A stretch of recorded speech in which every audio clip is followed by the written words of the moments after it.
Good morning. This is the Board of County Commissioners. This is a board work session. It is Wednesday, May 31st, 2023.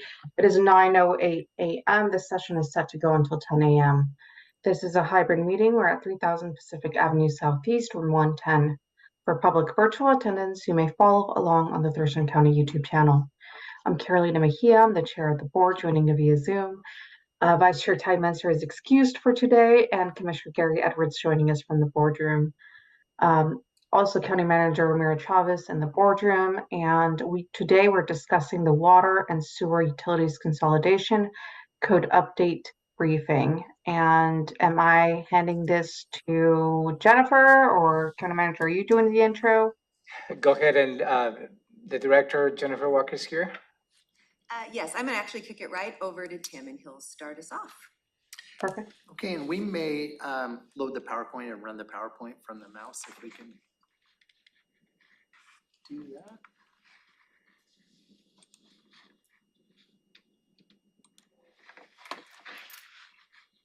Yeah, let's see if, thank you.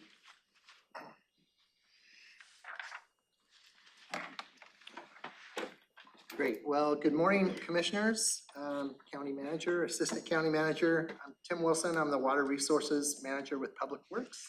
Joined today by Public Works Director Jennifer Walker, Assistant Director Karen Weiss, Joe Plahuta, who is our Senior Water Resources Engineer with Public Works. And in addition, attended virtually, we're joined by Angie Sanchez Vernache. Angie, can you hear us? I can, thank you. Okay, very, very good, thank you. Angie is the Vice President of FCS Group. You may remember Angie from last July's board briefing on the water and sewer utility rate study. Angie has agreed to be here today in a supporting role in case the board has any questions specific to the 2022 study. We're also joined virtually by Aaron Tormanen, one of Public Works utility planners, and Scott Keith, our Public Works communication supervisor. So we're here in force today. Staff is here today to provide you an update on progress made towards the consolidation of the water and sewer utilities and provide a preview of the final steps in this important process. The briefing is in advance of two requests from Public Works at the board's upcoming June 13th meeting. The request will be for the board to set public hearings on code updates related to utility consolidation and a resolution necessary to formally consolidate the water and sewer utilities. Next slide, please. I think you just roll the, yeah, just roll it. Perfect. So evaluation and advancement of the consolidation of the water and sewer utilities has been a slow and methodical process. While staff and the board has for some time recognized the long-term potential benefit to our ratepayers from consolidation, we have progressed thoughtfully to fully understand the implications and benefits. The board initially authorized a feasibility study, which was conducted by HDR Incorporated in 2020. The feasibility study reviewed similar efforts by other utilities, evaluated lessons learned, and provided a roadmap for the consolidation of Thurston County's utilities. One of the recommendations from the feasibility study was to perform a financial study, which the board authorized and FCS Group completed in 2022. The study considered revenue requirements of both unconsolidated and consolidated utilities, and following the revenue requirement determination, FCS Group assisted the county in developing a blended rate structure designed to fund operational and long-term capital needs, provide rate relief to many customers by achieving economies of scale, and reduce volatility. Following a board briefing in the summer of 2022, the board authorized 2023 water and sewer rate increases designed to cover only operational increases, with the expectation that the consolidation would occur by January 1, 2024, and that a blended rate structure would be fully developed and adopted during the 2024-2025 budget development process. Also, during the 2022 briefing, the board was informed of the expected timeline for completion of the consolidation process. Okay, good. So the main topics we're going to be talking about today, we're going to provide a very brief recap of the benefits of consolidation. At this point, it's becoming old hat to you. We're going to preview a summary of the required code updates, which is always very exciting. And we're going to review the consolidation final steps and timelines. Next slide. So as we have now had several opportunities to discuss utility consolidation with the board, this is likely front and center with the commissioners, but we thought there would be value in a quick repeat of some of the key advantages to consolidation, which are improved financial stability and reduced volatility, shared planning and capital prioritization, economies of scale, which are achieved only if rates are blended, and simplified accounting, administration, and utility billing. And we always like to go back and cite some words by AWWA, the American Water Works Association Journal, recently published an article in its December 2021 issue entitled "Too Small to Succeed: State-Level Consolidation of Water Systems." It noted consolidation is widely seen as a necessary process to improve water quality and build greater sustainability into water management. Our analysis shows that consolidation may be an opportunity for water systems to move away from a reactive style of management to become more proactive, resulting in improved water quality, increased public trust, and greater affordability.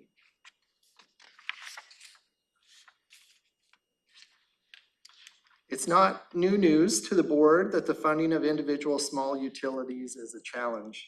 Small customer bases paired with the high cost of meeting current and emerging environmental and consumer protection regulations result in higher rates than we see in larger utilities, as well as higher rate volatility and the challenge of funding infrastructure capital investment. This slide shows the current state of the individual funds and shows that with or without consolidation, many of our individual funds will require significant rate adjustments to remain solvent.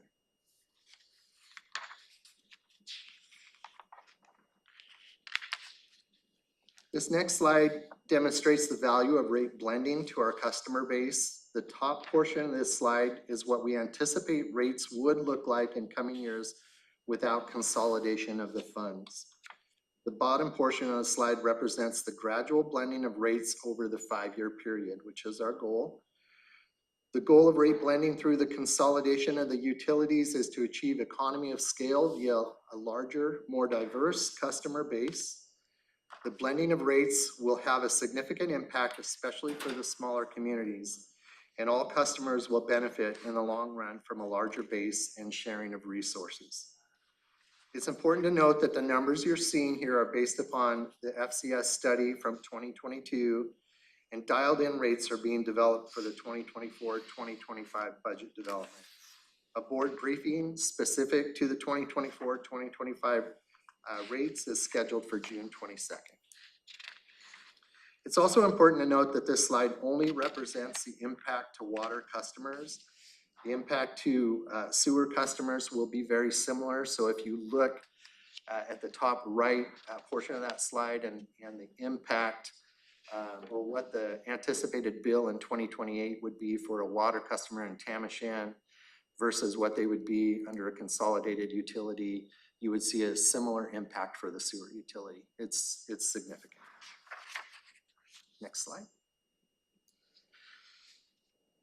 And this slide further illustrates the expected impact to the customer base. As an example, a Tamashan water and sewer customer is expected to see something in the range of a 63% decrease in their combined bill by 2028 as compared to unconsolidated utilities.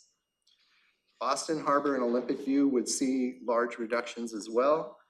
And while Grand Mount customers would see a slight increase over the 5-year period, an increase also would be necessary if the utilities were not consolidated. Next slide. About 10 months ago, Public Works briefed the board on the necessary steps we would be taking to finalize the consolidation process. The steps included public outreach and engagement on utility consolidation, developing recommendations for a consolidated utility advisory committee, code updates and resolution, forming the combined utilities, which would result in one water and one sewer operations and maintenance fund, and one water and one sewer reserve fund, and fund and budget development and adoption. In the following slides, we'll provide an update on our progress to date. You're way ahead of me. Okay, so the public outreach and engagement to this point has been pretty robust.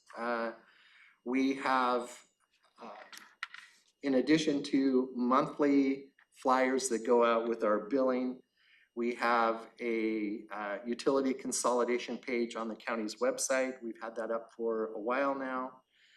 We have quarterly mailings to all of our ratepayers, water and sewer ratepayers. We have messaging that's coming up in our annual water quality report or consumer confidence report. We have had ongoing engagement with the utility advisory committees, which we'll talk a bit more about in a moment. Based upon the feedback from the communities, we also have open houses now planned in each community for June. And the outreach and engagement will continue throughout the consolidation process. Yes, sir. I don't know, I can't. Chair, Go ahead, sir. Is there any chance, as you have these meetings with the folks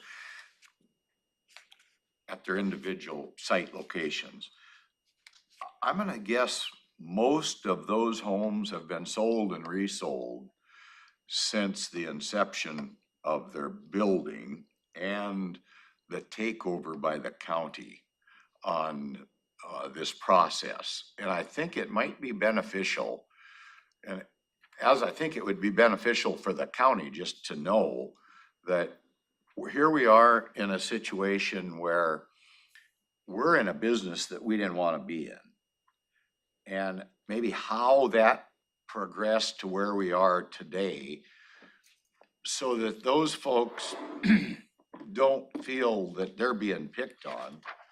We're actually bailing them out of a bum situation, especially when it comes to the value of their homes and what they've invested in that. So they realize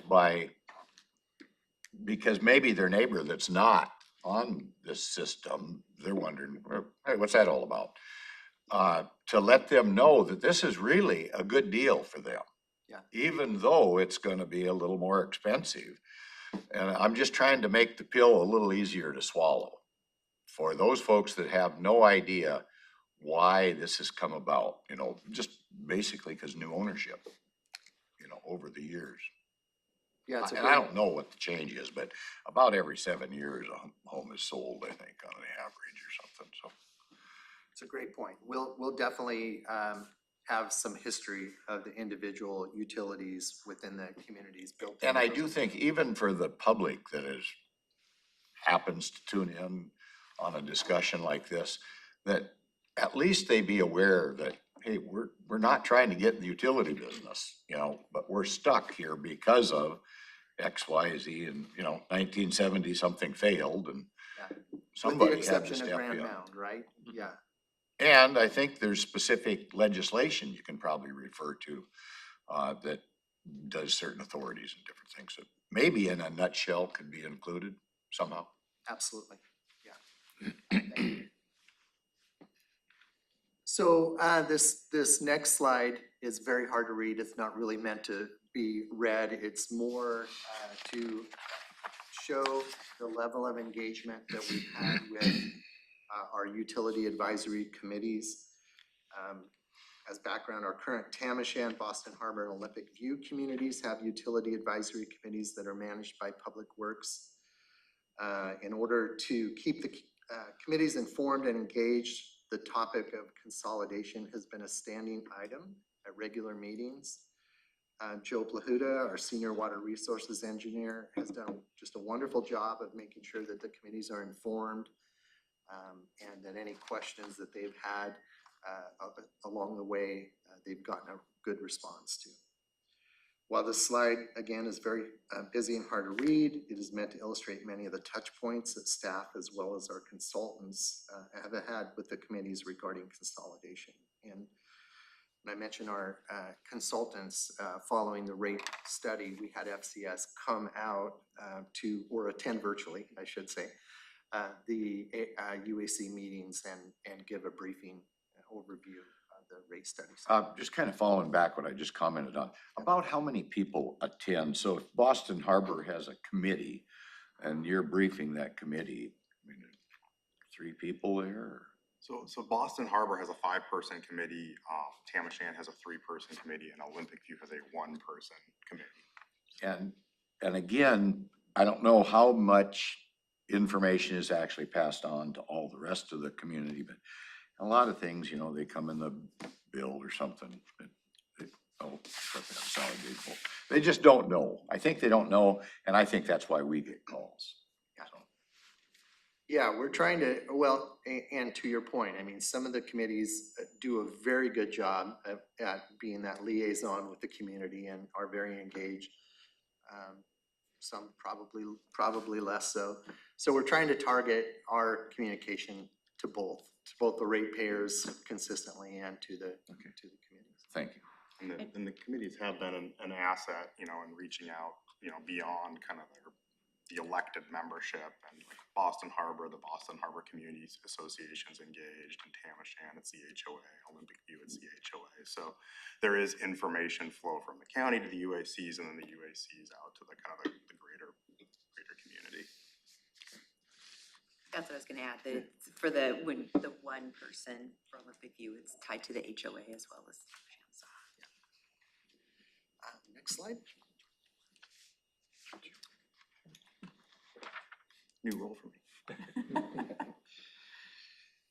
Part of the discussion with the current UACs has been to brainstorm what a useful, well-represented committee would look like in a consolidated utility. As mentioned in the previous slide, Grand Mound does not currently have a committee, and both staff and the current UACs believe representation from all communities served is important. The resolution that will be coming before the board in the next few months will provide for a consolidated utility advisory committee with representatives from each of the communities served.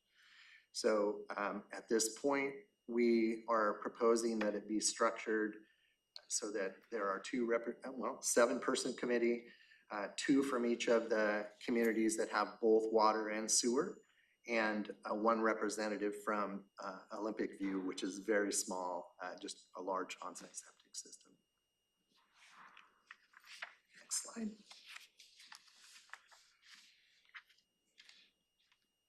On June 13th, Public Works will be coming to the board requesting public hearings be set for mid-July on the code updates and the resolution that would form the utilities. The public hearings will be to hear public comment related to some minor code updates required to consolidate the utilities, as well as the resolution that would consolidate the rate and fund structure of the utilities and establish a consolidated utility advisory committee. Next slide. So this is where we're going to attempt to save you the pain of going through all of the different code updates, unless you would like to go through them. I remember when we went through this a couple of years ago, it was a little more information than the board probably appreciated. So the next few slides summarize the proposed changes to the water and sewer codes. Both the summaries of change and the red line strike through of the code updates is already available on the Public Works Utility webpage and has been made available to the utility advisory committees. As you will see, most proposed changes would be considered administrative cleanup and are either meant to provide clarity to users of the code or eliminate old language that will no longer be needed. Aaron Torminen, who's here virtually, our utility planner, has done an excellent job of summarizing the changes with easy-to-read descriptions on the left of the tables, current and proposed code language, and the benefits received from the proposed changes. So this slide represents proposed sewer definitions and global changes that will be seen throughout the updated code. And again, unless the board is interested in reviewing and discussing each individual proposed change, we will just focus on an example or two for each slide. On this slide, as an example, the upper row, the current code reads, ULID number 1 is defined as 1509-020 and referenced throughout code chapters. We're proposing to change ULID number 1 to Boston Harbor Sewerage Area in definitions and throughout code chapters. And the benefit would be that the ULID numbers will be less relevant after utility consolidation, and identifying service areas by community name provides clarity to the users of the code. You're going to see a lot of those kind of changes throughout the code. The last row as an example, Washington Administrative Code, or WAC, is not defined but is referenced in code chapters. Proposed changes would be to define as codified rules put in place by state of Washington executive branch agencies for implementing legislation.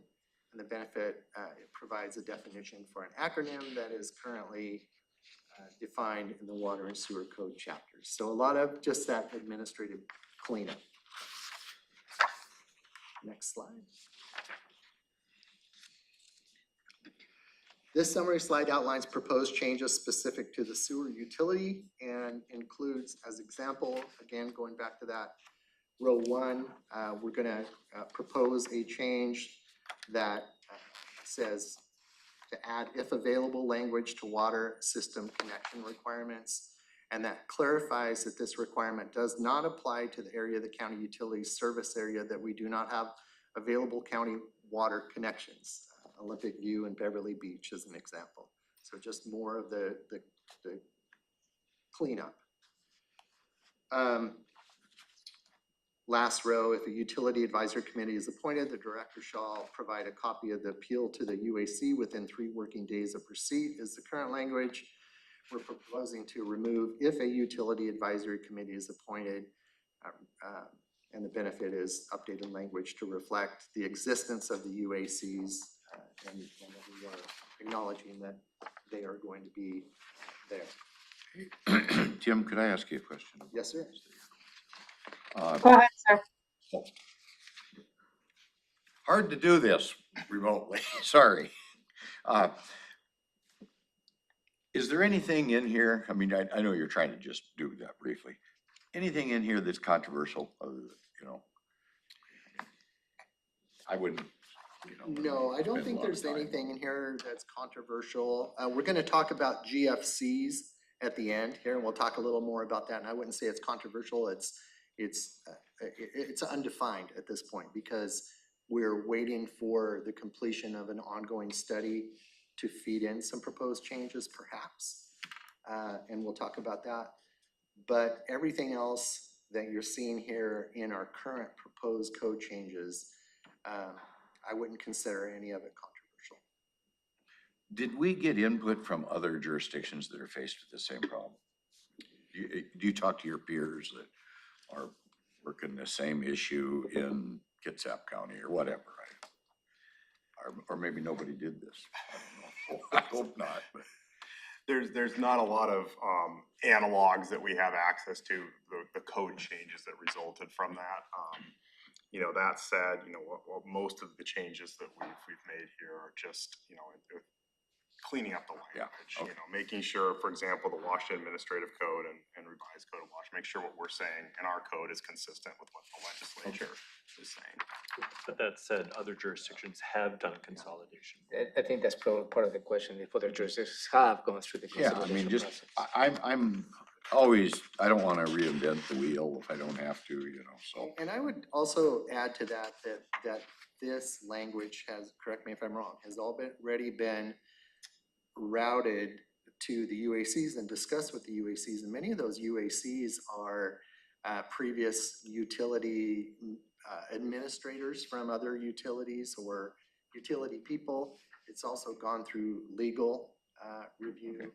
And some of the information is based upon our consultants' recommendations, so HDR and FCS. I just thought if you had one thing in here, well, I don't know, Yeah. there's one thing you might wanna talk about. Yeah, no, I don't. The rest I of don't- them, I think we gotta take your word for it.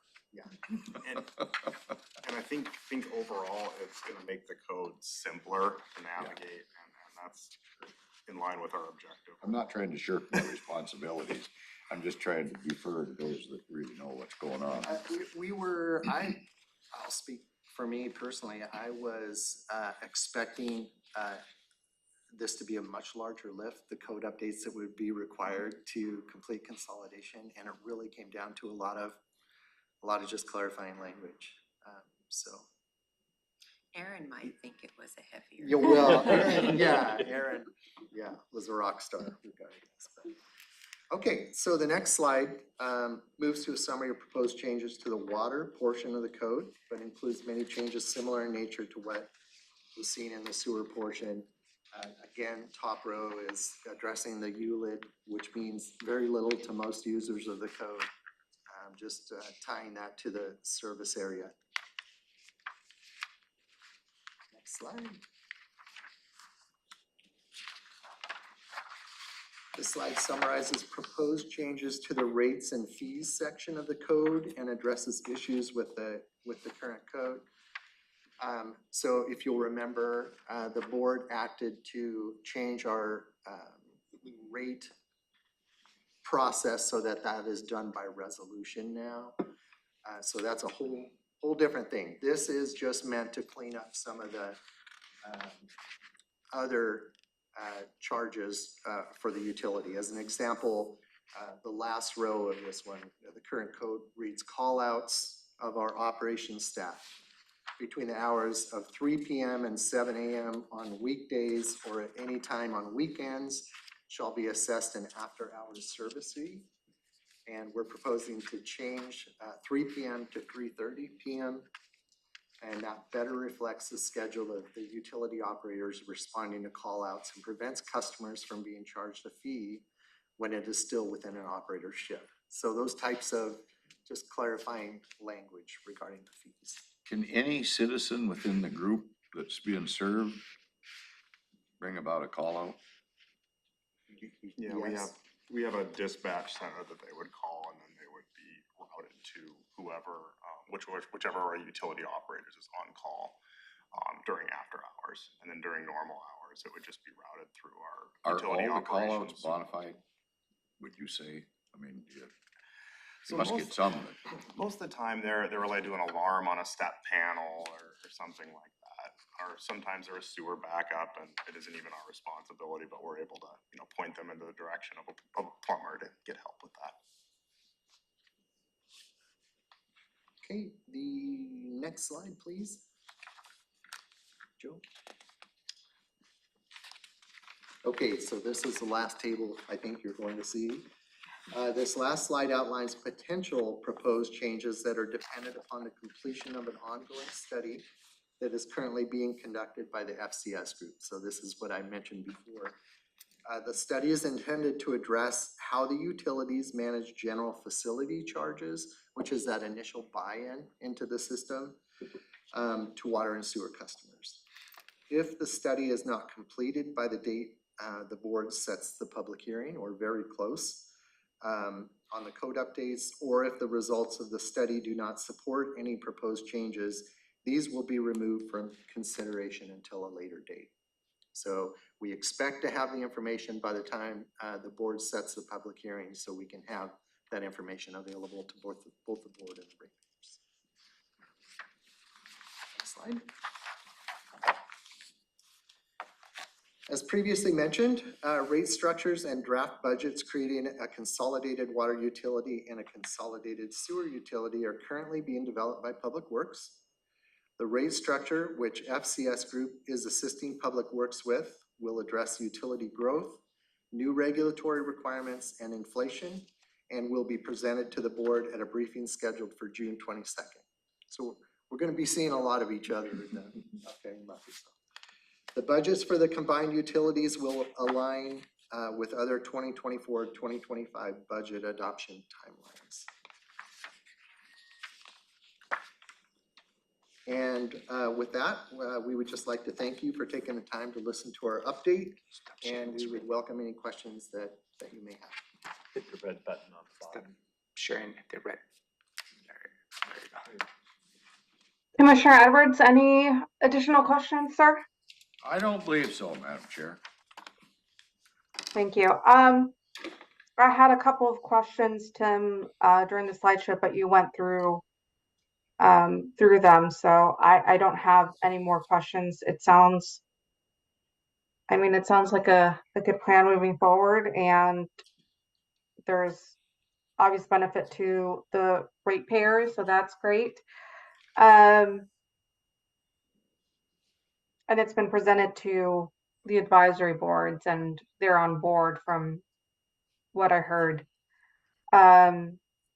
So what are the next steps? Is it to set a public hearing? Yes, so an AIS has been submitted that will be in front of the board for action on June 13th. So we'll have an opportunity, the board will have an opportunity to discuss that next Tuesday, agenda setting. That will be to set 2 back-to-back public hearings, probably very brief public hearings. One for the code updates themselves and one for the resolution. So we will be asking you to set that public hearing so that we can advertise it over the summer break and have those hearings in mid-July. Great. Madam Chair, Go ahead, sir. I guess I'd refer back to my earlier comments. So even on your AIS, and as this thing moves forward to the hearing, could you also include that history component to, and if there's a little different history for each one, that's fine, just so that they know that this isn't our Just how we got into the business. Yeah. How we got into managing. Yeah, Boston I think it'll just make it a lot easier. And And we can enough revise. said, I guess. Yeah. No, good points. Yeah, remember, we've submitted the AIS, but we can certainly Add a paragraph. revise that. Okay, great. Just a comment, Madam Chair. Go ahead. Long time coming, and I think this it started with an idea a few years ago, and I really applaud you to take the right steps, because at some point it was, whether it was legally, bound, sustainable, but I think the diligence the Public Works took in taking the right steps to get us to this point, I think is remarkable. And the consolidation, at some point it was one utility may subsidize the other, but I think looking from the holistic point of view is the right thing to do for all the ratepayers. And I think is really a financially responsible approach. And I think it's nothing but good things will happen to all the utilities moving forward into the future. So thank you. I just want to say, express my gratitude for that. Great. Thank you. Okay. No further questions or comments. It is 9:41, and we will be seeing an AIS on this on June 13th. So we are adjourned. Thank you all very much.